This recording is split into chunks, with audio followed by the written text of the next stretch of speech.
Noi abbiamo presentato questo pomeriggio la premiazione del premio letterario, il primo premio letterario Città di Verona,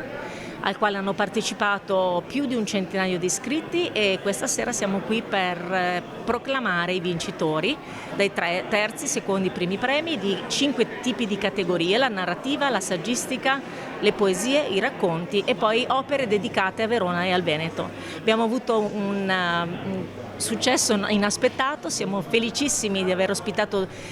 iscritti di tutta Italia che hanno partecipato con i loro racconti e le loro opere letterarie. Abbiamo avuto l'onore di essere rappresentati e presentati dal direttore Mauro Mazza, abbiamo avuto una giuria veramente di prestigio con il giornalista